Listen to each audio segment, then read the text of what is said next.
হক আদায় করে দোয়া করতে পারে, দোয়া কবুলের জায়গাগুলোতে দোয়া করতে পারে, যথাযথভাবে দোয়া করতে পারে, দোয়ার শর্ত পূরণ করে দোয়া করতে পারে, কায়মন বাক্যে দোয়া করতে পারে, চোখের পানি ফেলে দোয়া করতে পারে। দোয়া এত বড় অস্ত্র, দোয়া এত বড় মাধ্যম, দোয়া এত বড় একটা উপায় যে এটা দিয়ে আল্লাহর লিখন, আল্লাহর তাকদীর, এটা আল্লাহর কাছ থেকে পরিবর্তন করিয়ে আনা যায় এই দোয়ার মাধ্যমে। অথচ এই দোয়াও আমরা বেশি মানুষ করতে পারি না। আমরা হুজুরদের দিকে চায় থাকি যে হুজুরদের সাথে আমরা শুধু আমিন আমিন বলবো, নিজেরা আল্লাহর কাছে দোয়া করবো এটা আমরা জানি না। অথচ আল্লাহ বলেছেন উদউনি আস্তাজিব লাকুম, তোমরা আমার কাছে দোয়া করো, আমি তোমাদের দোয়া কবুল করব। অতএব ভাইরা আমার, আমরা আল্লাহ রাব্বুল আলামিনের কাছে আমাদের ভাগ্যে যেন ভালো কিছু লেখা হয়, সেজন্য আল্লাহর কাছে বেশি বেশি করে দোয়া করব। এবং আমাদের তাকদীরে যদি কোনো ক্ষতিকর কিছু থাকে তো সেটা যেন আমাদের ক্ষতি না করে আল্লাহ রাব্বুল আলামিন যেন আমাদের প্রতি রহম করেন, এই মর্মে আমরা যদি দোয়া করি তো দোয়ার মাধ্যমে আল্লাহ তাআলা তাকদীরও পরিবর্তন করে। অবশ্য তাকদীরের মধ্যে দুইটা প্রকার আছে, একটা তাকদীরে মুবরাম আর একটা তাকদীরে গায়রে মুবরাম। তাকদীরে গায়রে মুবরাম যেটা, সেটা তাকদীর দোয়ার মাধ্যমে ফয়সালা আল্লাহ পরিবর্তন করেন। মুবরাম যেটা পরিবর্তন করেন না, অর্থাৎ যেটা চূড়ান্ত করেছেন আল্লাহ তাআলা আগে থেকে, সেটা পরিবর্তন করেন না। তবে বান্দার হায়াতের ক্ষেত্রে কোন কোন হাদিস থেকে জানা যায় আল্লাহ রাব্বুল আলামিন কোন নেক আমলের ফলে দোয়ার মাধ্যমে আল্লাহ রাব্বুল আলামিন অনেক সময় সেটাতে পরিবর্তন করেন এবং সেটাতে বারাকা দান করেন। অতএব আমাদেরকে তাকদীর, ভাগ্য যেন সুপ্রসন্ন হয়, আমাদের নসিব যেন ভালো হয়, আল্লাহ যেন ভালো কিছু দান করেন, সেজন্য শবে বরাতে রাত ভরে ইবাদত বন্দিগি এই জন্য নয়, বরং আমাদের ভাগ্যে ভালো কিছু হওয়ার জন্য বছর জুড়ে আমাদেরকে নেক আমল করতে হবে।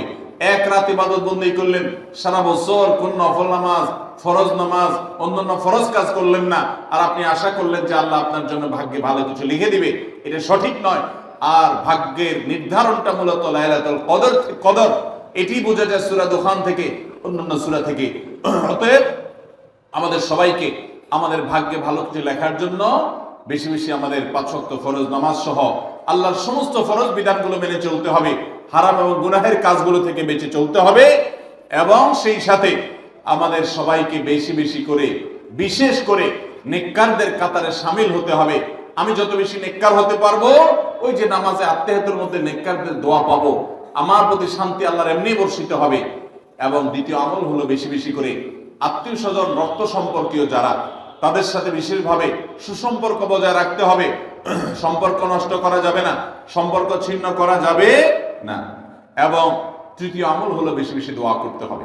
এই তিনও আমল যখন আমরা একযোগে চালাবো, একদিক থেকে সাধারণ সব নেক আমল করব, বিশেষভাবে আমি আত্মীয় স্বজনের সাথে সুসম্পর্ক বজায় রাখার চেষ্টা করব, এবং আল্লাহর কাছে দোয়ার আমলটা বেশি বেশি করব, বরকত নাজিল হওয়ার মতো কাজগুলো বেশি বেশি করব, ইনশাআল্লাহ আল্লাহ রাব্বুল আলামিন আমার নসিবে ভালো কিছু দিবেন এবং মন্দ কিছু থেকে আমাকে বাঁচাবেন।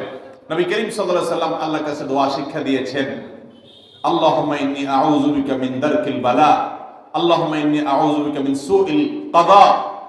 আল্লাহ, আপনার কাছে আমার ভাগ্যের ক্ষতি থেকে আমি আপনার কাছে পানা চাই। অর্থাৎ আমার তাকদীরে, কাজার মধ্যে যদি কোনো ক্ষতিকর কিছু আপনি লিখে থাকেন, তাহলে সেই সুউল কাজা, এটা থেকে আমি আপনার কাছে পানা চাই।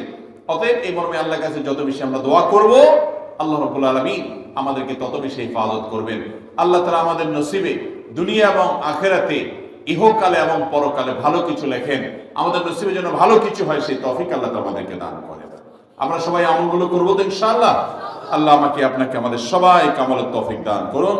জাযাকুমুল্লাহু খায়রা ওয়া আখিরু দাওয়ানা আনিল হামদুলিল্লাহ।